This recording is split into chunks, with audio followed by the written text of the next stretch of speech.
What did the weird kid in your school do that you'll never forget?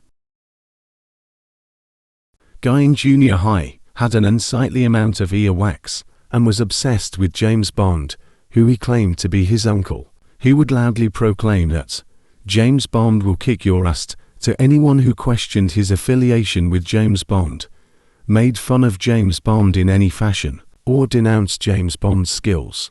He would literally get into fistfights to protect the honor of James Bond.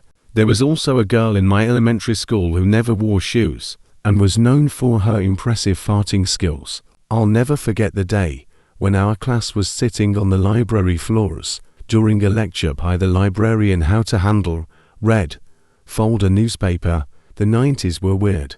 It could not have been more boring when all of a sudden out of nowhere the girl unleashed a massive fart that kept going and kept getting louder and louder to the point that the entire class was in full-blown hysterics while the fart continued to rage on. The hero we needed that day. Legend. After one of my female friends rejected his advances, he proceeded to jump off of his roof twice and broke both of his arms. Second thing, he made a wooden weed pipe in wood shop and then tried to smoke out of it in class. Another weird kid, who I might mention probably had a cognitive disability, so I don't want to be mean, hid under a bridge in town and drank multiple bottles of Pepto-Bismol and then went to school acting like he was drunk. He attempted to get people to drink some with him and then went back to the bridge and tried to light stuff on fire until the police arrived. Another one, a true Looney Tune of a guy, shortly after high school was caught with a large amount of guns in his trunk, rifles, pistols, and all that, and went to prison, jail over a multitude of crimes. Don't even think he was in a gang, just pure insanity drove him to do insane things. So, there was a guy at our school, when I was a freshman, that everyone called Wolfman, who was weird in all the bad ways. He claimed to have superpowers, teleportation, DBZ-like energy creation, and whatnot. All the girls said he'd just stare at them if they had class with him. He hung around us freshmen and did his best to flirt with the girls. For an example of his flirting, he once told a girl that while astral projecting, he saw her face on Jupiter. Needless to say, girls stayed away from him. He graduated though, and his brother started at the school. Now, Wolfman wasn't a tall guy, by any stretch of the imagination, maybe 5 feet at most, but his brother was a good foot shorter than him. He looked like he belonged in 3rd grade. He never got any taller. It didn't help that he always wore a child's Goosebumps jacket that made people start calling him Goosebumps. He was even more convinced of his powers than his brother, but at least he was less sexually creepy. But that's all he had going for him.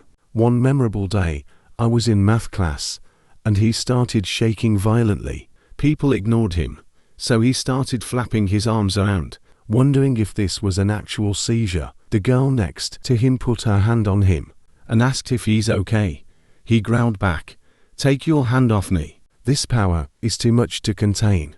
She started yelling at him for faking a seizure, and he went back to normal death stare forward grumbling about his powers. The weird kid in our school was part of our friend group, so over 15 years later we still give him shit about it. During assembly one afternoon, a few weeks from ball or prom, he went up on stage while our entire year was filing into the auditorium and taking our seats. He was part of the AV club, surprise, so his responsibility was making sure the microphones worked. So nobody questioned why he was up there tinkering with the mic. Anyway, 90% of our year has come in at this point when he starts singing Jumper by Third Eye Blind over a karaoke version of the song he found on LimeWire. And he's changed the "my friend" part of the chorus to the name of the girl he wants to ask out to prom. He gets about halfway through the song before one of the teachers realizes it isn't a joke and gets up on stage to drag him out. Everyone is just sitting there going, what the f***? Half the kids don't know the song and the other half is wondering why he chose it to ask someone out. Turns out the girl he was asking wasn't even in the auditorium yet, so didn't hear his little number. He got detention for a week for being disruptive, but since then we just call him Jumper as a joke, but then it stuck. And I don't think anyone in our friend group has used his name since then. Even during his wedding you could tell who he went to school with since they'd ask where Jumper Big J was. For elementary school, I was that weird kid. I didn't talk until I was 5, and when I started, I had maybe a 20-word vocabulary, and only spoke when spoken to for about 3 to 4 years. But at age 5, when I just started to talking, the local 10-year-old genius who was also our neighbor, was actually a genius, graduated at 12 or something close, walked up to me and said, "The answer to every question can be found through observing," and then walked off. That's it. That is all he said. I, on the other hand, was, and still am, an absolute idiot. What I interpreted from what he said was, the answer to every question is observing. Now, I knew this kid had the smarts I didn't have, so I took what he said very seriously and unfortunately very literally. My parents were freaking out. My school had to call my parents multiple times, and eventually we had a big meeting that ended up landing me in therapy, because for nearly a solid year, the only thing I ever said to anyone was observing. To buy 2 equals. Observing. What do you want for tea? Observing. What is on the TV? Observing. Why the hell are you such a stupid fucking kid? Observing. My old art teacher told our class a bunch of stories about weird things kids did in her class through the years before she retired. Before she worked at our school, she worked as an English teacher at the juvenile court school. All of the kids there had issues, but there was this one kid who really stuck out to her. She was assigned to teach him, but the catch was that he had to be in solitary in order to be taught. She was also told that he needed to be watched at all times because he always tried to escape class and usually was successful. When she taught him, there was a guard posted at the door. The windows were locked and boarded up, and the door was kept locked. The only things in the room were his desk, his chair, and her desk, so that he couldn't hide either. Apparently he was also extremely good at that. The first time she had to teach this kid, they were put in a solitary room, but it had a closet. The kid went missing, and about 3 hours later they found him taking a nap at the bottom of the closet. They missed him the first time they checked there. Another time she had to teach him. This time the room did not have a closet, or any other visible places he could hide. She left the room for something, probably to go to the bathroom, and when she got back, the kid was gone. The guard was there the whole time, and the room was basically sealed. There was no way he could have gotten out. Once again, there were also no places he could really hide. The school went on a lockdown while they tried to find this kid. About 2 hours pass, and they finally find the kid when he pushes away the paneling on the wall of the classroom and steps out to casually ask if he could go to the bathroom. This kid opened up the goddamn wall and climbed inside to hide, causing no one to be able to find him for hours. A kid I grew up with started wearing homemade chainmail to school our freshman year of high school. Every day. For all 4 years. He was always pretty odd, but he was nice enough. Plus we had a few classes together through middle school, and we had connected over a shared love of a few video games. So I felt comfortable asking him why he started wearing it all of a sudden. He proceeded to explain the defensive benefits of chainmail versus both sharp and blunt instruments of harm. For like 5 solid minutes. Daggers, pikes, hammers, even how curved blades like katana and falcons would struggle against it. I basically just shrugged and told him, I mean, makes sense. And we both went to our classes. I don't know what I expected, but I guess it wasn't the basic defensive benefits that armor offers. Edit. I believe he wore an undershirt, then armor, and then an overshirt.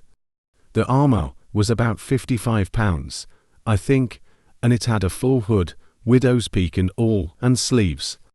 This was in the 2000s, So school shootings were definitely a thing, but not quite a weekly event, yet. Yay America. Also, I'm not gonna say his name, like I said. He was always nice, and I'm not about to dox an old homie. Plus Wyoming has like 35 people in it, so. Yeah. I also was not trying to shame him at all. I think it was way cool and creative. Like the thread may suggest, a little weird, but I absolutely applaud the ingenuity to craft it all himself. So I don't want anyone who reads this to think I was shaming or bullying. If you want to make chainmail for school, or work or church or whatever, hell yeah, lil homie, be your own beautiful self. All love on this end. His name was Joe. One day I was in class and saw him being marched down the corridor to the pastoral leader's office. The pastoral leader looked absolutely shocked at what she had seen, but the best was yet to come.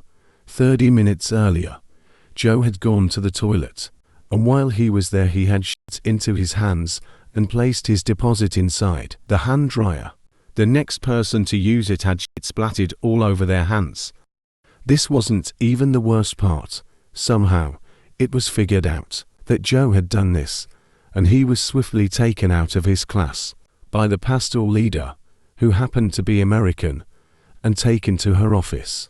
Now it's important to note here that pastoral leaders' computers aren't subject to the same internet restrictions as the rest of the school.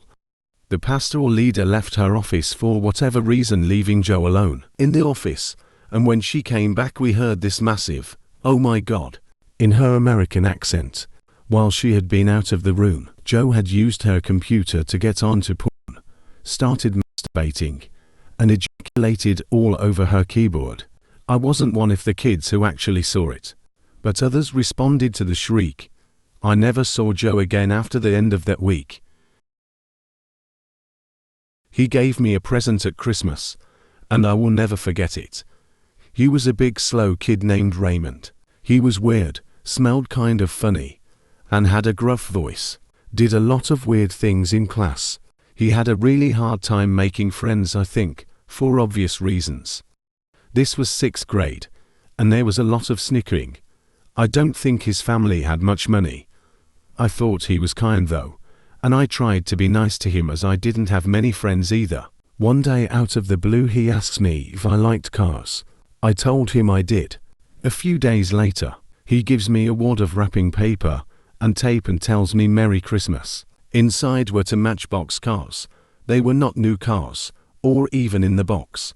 I could tell they were once his own toys. There was a little note that said, "Hope you like these. Your friend, Ray." It was really very touching, and such a nice gesture. I wish I had thought to bring something for him. I had probably only spoken to him a handful of times, ever, but apparently that was more than anyone else cared to. I think those beat-up little toy cars were the best gift anyone has ever given me. This was at university, which makes this even weirder. I studied geology, so we went on a lot of field trips. One time we went to Spain, and I noticed this rather strange girl had a tally chart in the back of her notebook. Now, this girl was odd. She wore all black clothes that were clearly not washed very well. She had bright ginger hair, and would wear huge spiky plastic jewelry that was usually bright orange, like big spiky plastic necklaces or bracelets. She would pick her nose aggressively in class, kind of girl. Anyway, I asked some of the other girls if they knew what the tally in her notebook was about, and they said that she was counting the amount of times she had successfully taken a piss while standing up. I don't know about you, but I found this fascinating. I started casually following her one day on our field trip in Spain, and sure enough, she would find somewhere she thought was discreet. It wasn't discreet, I saw everything. She would take her pants fully off, then take a mean piss standing up. The whole time, with a demonic smile on her face. Shit was scary. Then she'd put her pants back on, get out her notebook, add another tally mark, then saunter off into the Spanish wilderness to do more geology. It was almost as disgusting as it was mesmerizing. So, one day, we had a day off to relax and do what we wanted. So everyone agreed we would go to Madrid for the day. So we all get on a big coach and set off. The drive is like 2 hours. 30 minutes in, she starts mumbling to herself about needing the toilet. Everyone around her going quiet as she became more agitated. Eventually she jumped up and waddled down the aisle to ask the driver to stop. After a bit of arguing and Spanish shouting from the driver, we pull over. The bus doors open. She walks back up the aisle and gets off using the door. Halfway down the bus, she takes 3 steps away from the door and starts digging a hole like a fucking badger in heat. Now at this point, I think deep down, I knew what was about to happen. She's about to take a massive piss right here in front of everyone. As the ultimate win, fuck you to her classmates she clearly hated, but boy I was wrong. She finished digging her hole. It was quite impressive given how dry the ground was. She turned herself away from the bus, dropped her trousers, and took a squat over the hole. What is this? I thought. Maybe she's too shy for a stand-up piss. Nope. Out comes the most horrific shit from her pasty white asshole. Like gallons of it. I've never seen so much. The hole she dug, whilst impressive, was not sufficient for the brown mass that spewed forth. She finished, wiped her ass with a small piece of tissue she had in her pocket, and got back on the bus, with the same maniacal grin I saw her have with the wild piss. Everyone was silent. Our professors just staring at each other, clearly thinking, what the fuck just happened? Jim, did that girl seriously just unleash a turd tsunami in front of 40 people? The rest of the journey was just silence. I think we were all in shock. We get to Madrid and everyone slowly gets off the bus. Girl starts saying again that she needs the toilet and everyone turns to look at her. Her bright orange trousers are soaking wet, like she'd been swimming. One of the other students said, Jesus Chris, what the hell happened? And casually as anything, she turns to him and says, the bus ride was too long. I piss myself a few times. At this point I'm losing my mind. What the fuck, lady? You stopped the bus so you could decimate the landscape. You couldn't have pissed then. You might as well have. I mean, everyone saw your massive dump. I don't think a quick piss would have bothered anyone. Seriously. Anyway, 2 girls took pity and carted her off to a public toilet. The rest of us went to a few museums and had a great day, but it was hard to enjoy, to be quite honest. Madrid's Natural History Museum didn't have the same jovial atmosphere. After watching a grown woman shit and piss herself, one got caught rubbing one out under his desk. Another got every girl in our grade to sign a contract before he moved in 3rd grade, saying that if he ever returned, they would owe him 1 date. This motherfucker came back in 11th grade, to every girl's dismay, but forgot about the contracts. Edit. I borrowed kid 1's phone in like 8th grade, as a last resort to look up my math homework. As soon as I typed the P in problem set, I was bombarded with Pornhub results. Dude didn't even use incognito. In a massive snoop move, I just took a glance at his history and found out that he watched porn on his phone almost all day. Morning, afternoon, evening. Bonus features.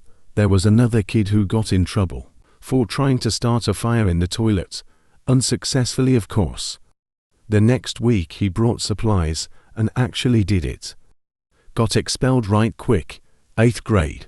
There was another kid who decided, in the same bathroom, that he would find a guy peeing in a urinal, then pee on him to assert dominance. He wasn't expelled. 7th grade. Another kid made a Fortnite joke on Facebook about wanting to shoot his friend with a shotgun before acquiring a chug jug. Some mom took it literally and reported a shooting threat to the high school. I'm pretty sure he went to a party because his neighbor let our town Facebook group know that he left his house around the time the police were called. There was a town circle jerk calling for a manhunt. He moved away. 12th grade. Extra double bonus feature, somewhere in the comments, is the story of how I should technically be the richest man in the world. Extra triple bonus feature. I've been thinking about some more of these kids. There was one who was a senior when I was a freshman. We were friends-ish in gym. One day in the locker room, He told me that he did ketamine while drunk the night before, and his friends shoved a peanut butter jar in his ass. However, he couldn't get it out. You could see the flat part of the lid under his boxers. I have no clue how he managed to make it through a school day like that. After school, he melted butter and poured it into his ass, then squeezed out a massive shit, pulling the jar out in the process. Definitely thought twice before talking to him again, but we were a killer handball team. I met his mom at the hospital. He's in a mediocre black metal band now. Super extra quadruple bonus feature. There was also one kid who I almost killed. It was after nighttime marching band practice last year. I had a full car of children to drive home, and I managed to wrangle everyone into the car by 10:30 p.m. I'm getting ready to drive out of the lot when I notice an extra speed bump that I didn't remember from before. I slam the brakes before I hit it and get out to inspect it, since I didn't believe that someone built a bump in 4 hours. Lo and behold, it's a body. This weird kid decided to lie down, face first, in black clothes on black asphalt in the black night. I nudge him with my foot and ask him if he's okay. He's mad, tells me I interrupted his nap, and then walks home. I was a couple inches from ending his life. He called in a fake bomb threat because he was bored. The police showed up and cuffed him in front of the whole classroom. He was suspended for 2 months, during which he had to sit in an empty classroom, being watched by the principal herself. He told me afterwards that she asked him all kinds of weird questions, like what poppers are and how they work. So I think the weird kid was outworded by the principal. A day or so before the bomb threat, he showed the class his disgusting, moldy lunchbox that had been lying in his desk for weeks. When the cops arrested him, they searched his stuff, including his desk. When they took out this lunchbox, the whole class burst out laughing. The cops were very confused.